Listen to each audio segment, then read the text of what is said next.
Sekarang kita nak tengokkan bagaimana semua tahap-tahap dan zaman prasejarah ini masuk ke dalam tempoh masa yang kita telah belajar dari bab 2 iaitu zaman air batu. Kalau kita ingatkan zaman Miosen, Pliocene, Pleistocene dan Holocene.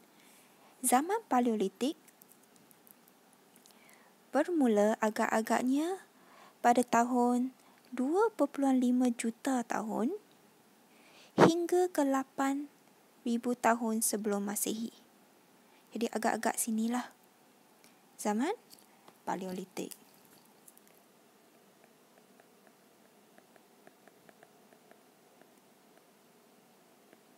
Sebelum Masehi tau. Jadi sebelum Nabi Isa. Kemudian pada zaman Mesolitik pula. Zaman Mesolitik iaitu pertengahan.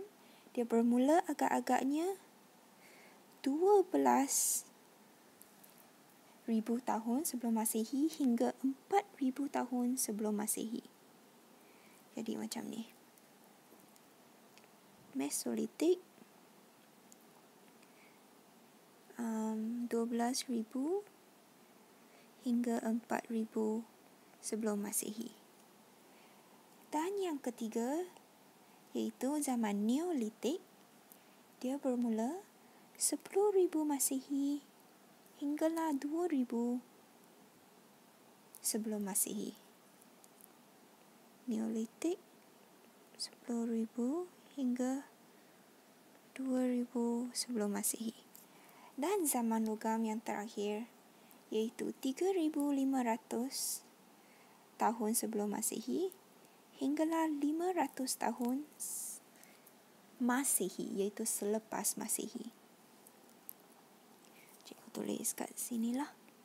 Logam 3,500 sebelum Masehi hingga 500 Masehi.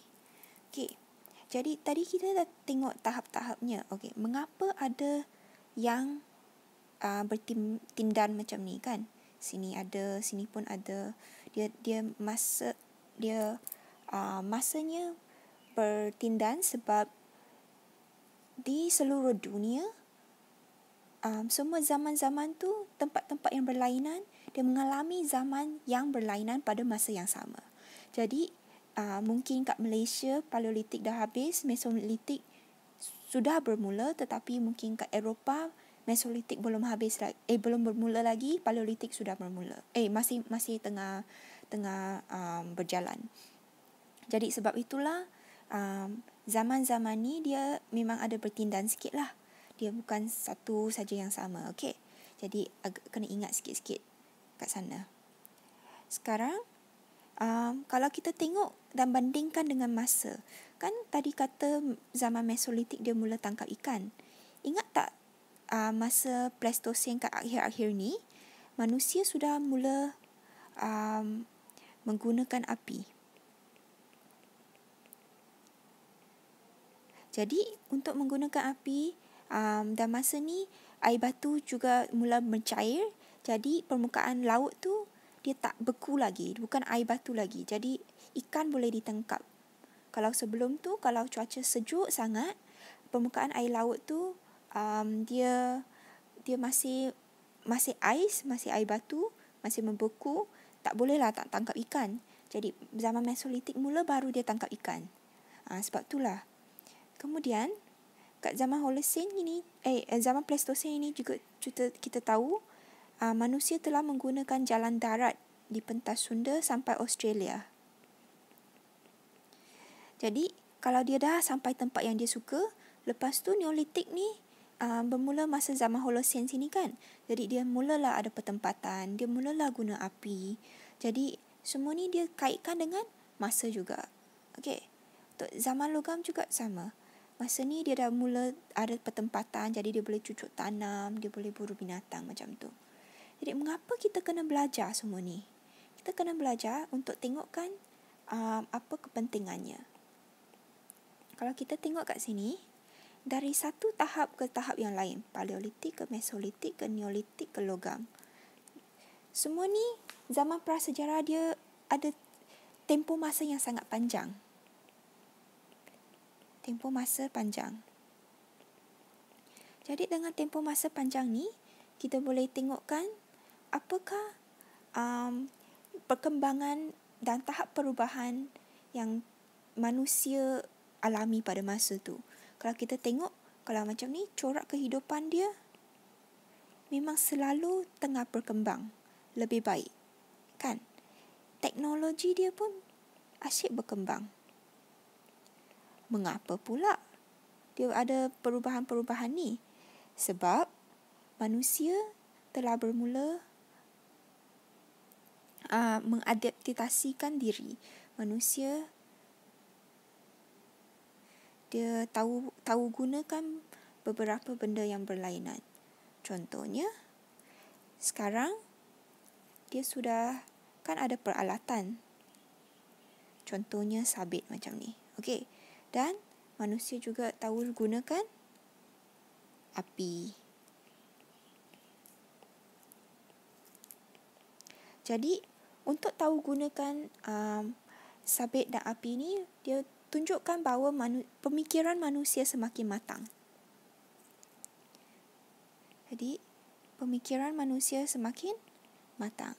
Mengapa pula? Sebab untuk gunakan sabit dan api, kamu kena fikir, kena bertanggungjawab juga. Sebab, kalau sabit ni, kita gunakan sesuka hati, nanti orang pula terbunuh, nanti taklah baik, nanti semua berperang pula, kan? Api pun sama. Api boleh guna untuk masak kalau kita dan untuk buat benda yang baik kalau kita dapat kontrol. Tapi kalau dia tu guna secara berleluasa, macam mana? Seluruh kampung lah habislah tu. Jadi untuk mempelajari zaman prasejarah, kita boleh tengokkan tahap perubahan yang perlu dilalui merentas masa yang berbeza-beza dan juga inovasi dan penggunaan manusia terhadap persekitaran kita. Jadi, salah satu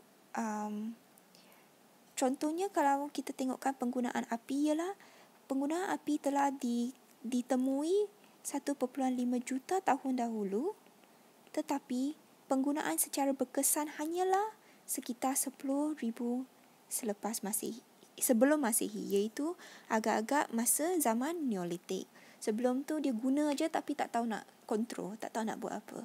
Jadi kalau kita tengokkan, apakah kepentingan kita belajar zaman prasejarah ialah untuk kita mempelajari semua-semua ni.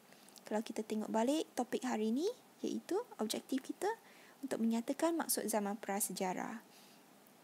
Boleh tak kamu menjelaskan maksud zaman prasejarah? Boleh tak kamu menyenaraikan 2 zaman prasejarah? Dan yang ketiga, boleh tak kamu menyenaraikan 4 tahap prasejarah? Tengok balik semua ni dan beritahu cikgu. Okey. Inilah topik kita hari ni, iaitu zaman prasejarah dan maksud zaman prasejarah. Secara keseluruhannya, kita telah menggunakan kriteria kejayaan ini dan objektif pembelajaran ini untuk mempelajari topik zaman prasejarah. Jadi, kita menggunakan objektif dan kriteria kejayaan di atas ini untuk mempelajari maksud sejarah, 2 zaman prasejarah, 4 tahap zaman prasejarah, tempoh masanya, dan kepentingan mempelajari topik ini. Bagi tepukan kepada diri sendiri. Kamu semua dah belajar banyak melalui video ini hari ini. Terima kasih semua.